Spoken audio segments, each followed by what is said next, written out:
My brother, who runs a hotel in Hawaii, called me at midnight and said, "Where is your wife?" I told him she's on a business trip in New York. He replied, "No, she's at my hotel in Hawaii with another man, using your credit card." That's when I knew it was time for revenge. Chapter 1. The call that shattered everything. It was nearly midnight when my phone buzzed. I was half asleep, still believing my wife Sakura was 3 time zones away on a week-long business trip in New York. She'd left 3 days ago, kissed me goodbye at the airport, texted me that evening, "Meetings are intense. Miss you already." So when I saw my brother Kenji's name on the screen, I figured it was a mistake. He ran a boutique luxury resort in Maui. 5-star clientele, constant stress. Calls at this hour were rare. I answered groggy. "Hiroshi." His voice was sharp, direct. "Hey, I didn't mean to wake you, but I have to ask. Where's Sakura?" I blinked. "What?" "She's in New York. Business conference." "What?" He was quiet for half a second. Then, "No, man. She's not." I sat up. "What are you talking about?" "She checked into my hotel 3 hours ago," he said slowly, "under her real name. She's here in Hawaii with some guy. They booked the Ocean View suite with your credit card." My entire body went cold. "What does the guy look like?" I asked, heart pounding. "Tall, muscular beard. He signed in as Daichi Tanaka." "Does that name mean anything?" I gritted my teeth. Oh, it meant something, all right. Daichi was one of Sakura's coworkers. She'd mentioned him in passing. Funny guy, great at sales, married supposedly. She told me she was going to be in back-to-back meetings all week. I muttered, already throwing off the sheets. She's been sending me pictures of hotel lobbies, restaurants, cocktails. Kenji sighed. "You're not the first guy she's fooled. But this time you've got me. If you want proof, I can help you." My hands were shaking, but my voice was clear. "Good. Because I don't want to confront her." "What do you want?" I paused, then whispered, "I want to destroy her." And that's how the plan began. Chapter 2. Silent Evidence. I barely slept that night.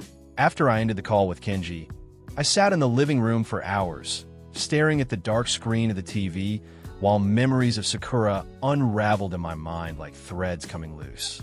The late nights, the sudden emergency trips, the new lingerie she claimed was part of a personal empowerment phase, the guilt tripping every time I asked about Daichi. I wanted to scream, but I didn't. I couldn't. If this was going to work, I needed to stay quiet, strategic, ruthless. By 6 a.m., Kenji had already emailed me 3 high-resolution photos. Sakura at the hotel bar, laughing over a mojito. Sakura walking hand-in-hand with Daichi near the infinity pool. Sakura kissing him just outside the elevator. The same one she and I used during our honeymoon stay at Kenji's hotel 5 years ago. The betrayal stung worse than a knife, but it also hardened something inside me. Kenji called again, this time with a plan. "I've checked her charges," he said. "Room service, spa appointments, shopping trips. She's racked up over $2,000 already, all on your credit card. Want me to cut her off?" "No," I replied slowly. "Let her keep spending. The more she uses it, the more evidence we have." Kenji exhaled. "Got it. What's next?" I stood by the window, staring out at the still street below. "I need you to send me a full, itemized report of everything. Receipts, timestamps, photos, the works. Then tomorrow, I'll call the bank and freeze the card." Kenji chuckled. "Brutal.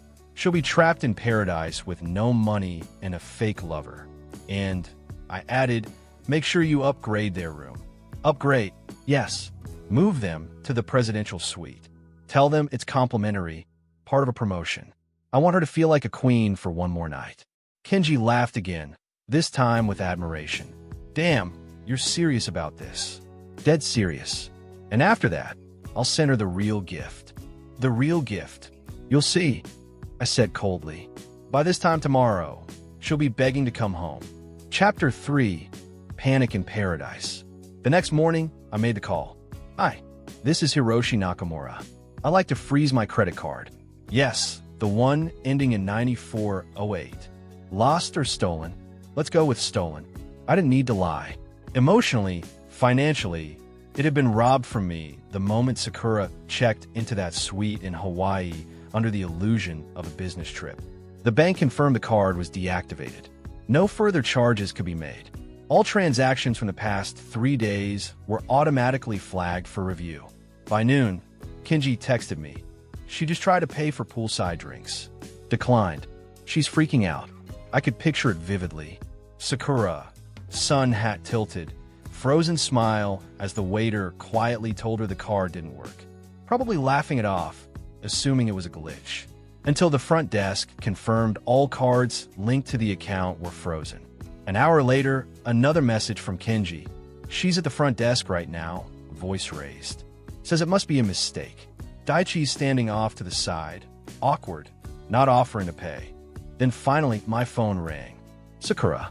I stared at the screen as it vibrated. For the first time since this all began, I didn't feel confusion or heartbreak or even anger. I felt control. I answered, calm and measured. Hey, sweetheart. Her voice was tight, on edge. Hiroshi, thank God. Something's wrong with the card. You need to call the bank. Everything's being declined. Oh, I said mildly. That's strange. Weren't you in New York? Silence. What? You told me you were in New York. Business conference. But Kenji says hi, by the way. Says you look great in the presidential suite. Shame about the company. Her voice cracked. You knew. I know everything, Sakura. I know you're in Hawaii. I know you're with Daichi. I know you've been using my money to fund your little beachside fairy tale. She let out a gasp, half panic, half anger. I didn't. Hiroshi, it's not what it looks like. I swear. Save it. Please, can you call the bank? My phone's about to die and Daichi's car got declined too. Wow, I cut in. You're stranded in paradise with your affair partner and no way to pay for the suite. Her silence told me everything I needed to know. You made your bed, Sakura, I said flatly. You can sleep in it or the hotel lobby, whatever Daichi can afford. But Hiroshi, I ended the call. That night, Kenji sent me a photo. Sakura sitting alone on the edge of the hotel fountain. No sun hat, no smile. Just her and a dying phone. Daichi nowhere in sight. Betrayed by her own betrayal. And that was just the beginning. Chapter 4. The collapse begins. By the next morning, Sakura had officially crossed the line from panic to desperation. Kenji called me early, trying and failing not to laugh. She stormed into the front desk like a hurricane. Demanded to know why her suite wasn't comped anymore. Said something about calling the police. Said she was being set up. My receptionist stayed calm and told her the room had to be paid for today or she'd be checked out at noon. Did she pay? I asked. No. Daichi left. I blinked. What? Walked out around 6 a.m., bag in hand. Didn't say goodbye. Didn't offer a cent. He looked embarrassed. Of course he did. Daichi was a classic opportunist. Probably thought he was getting a free luxury vacation with someone else's wife. But when the bills came due, both literal and emotional, he vanished like smoke. Sakura, abandoned and broke in a tropical paradise, was now on her own. I spent the rest of the day calmly executing the next phase of my plan. I called our accountant. Remove her name from all shared business accounts. Changed all passwords. Bank, utilities, cloud storage, everything. Filed for separation with my lawyer and requested temporary spousal support be denied based on willful marital misconduct. Then came the public piece. Sakura was a social media influencer. Small time, but obsessed with appearances. Her brand was curated perfection.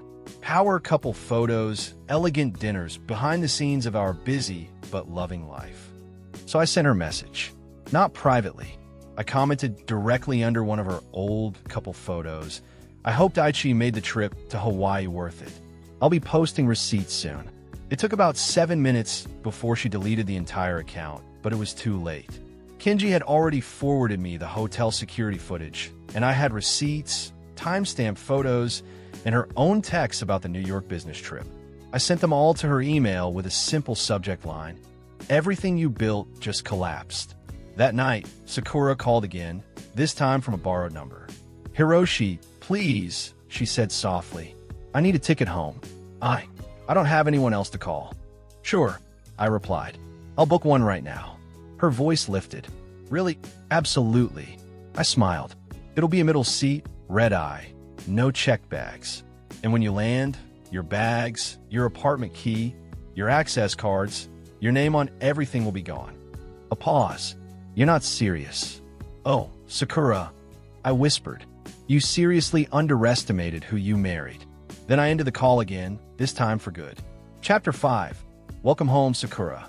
She landed 2 days later, exhausted, disheveled, wearing the same wrinkled dress she'd arrived in Hawaii with. No luggage, no makeup, no smile. Kenji had kindly arranged her flight using the cheapest ticket he could find. Delayed layovers, middle seat between two toddlers. The kind of flight that breaks your body and spirit. I knew her ETA before she even left the island, and I made sure I wasn't there when she returned. Instead, I changed the locks. She stood on the porch for 20 minutes, trying her old key, ringing the doorbell, calling my number nonstop. I didn't pick up. She must have walked around the house, tried the back door, even peeked through the windows. She found a note taped to the front door. Sakura, as of this morning, this property is legally under my sole name. You no longer reside here. For your belongings, check the storage unit listed below. Code 0922. Our anniversary. Ironic, I know. Best of luck rebuilding the life you so eagerly tore apart. Hiroshi. Inside that storage unit was everything she owned. Neatly packed, labeled, and stacked. Clothes, shoes, makeup, her prized vanity mirror. All there except her wedding ring. I had pawned it the day before. The money donated to a women's shelter in her name. And I didn't stop there.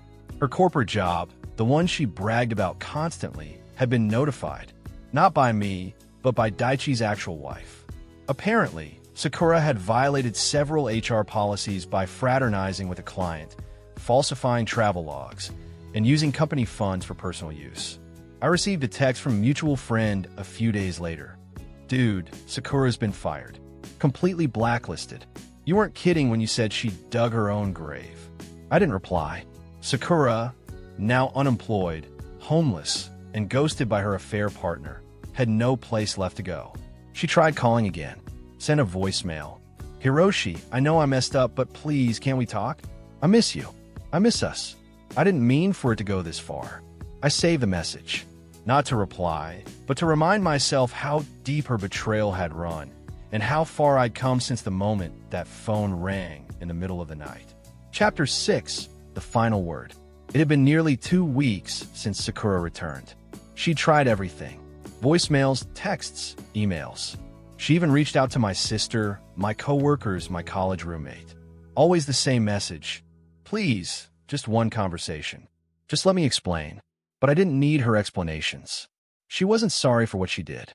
She was sorry she got caught. Sorry her fantasy imploded. Sorry her backup plan, me, wasn't waiting with open arms. Then came the letter. Handwritten, hand-delivered. I found it tucked under my windshield after work one evening.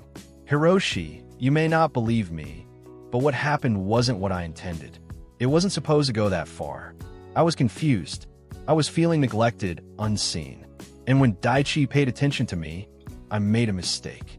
But I see now what I lost, what I destroyed. Please, can we meet just once? If not to fix things, then to at least say goodbye like real people, not ghosts." I didn't respond right away, but I did meet her. In a cafe, quiet and neutral. I arrived 10 minutes early, sat by the window, and waited. She walked in like a shadow of her former self. Pale, thinner, hollow-eyed. No more designer clothes, no mask of arrogance. Just desperation, clinging to her like a scent. She sat down across from me, hands folded. "I'm not here to beg," she began, voice low.